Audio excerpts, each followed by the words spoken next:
I know I'm not the only one who feels this way, so let's get right into it.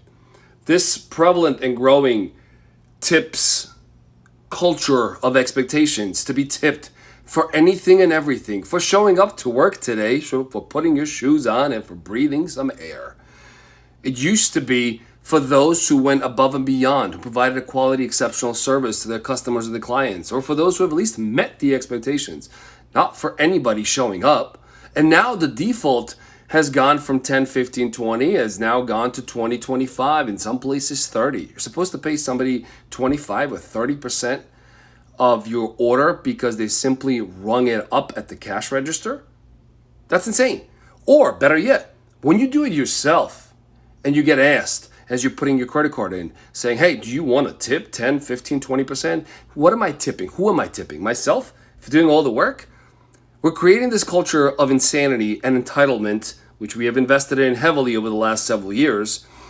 But instead of that, again, I'm not against tips. I tip very generously in places, in restaurants, especially when you see that somebody's putting in pride, effort, and energy and quality into their work. But tipping anyone for simply existing is not something that makes sense to me.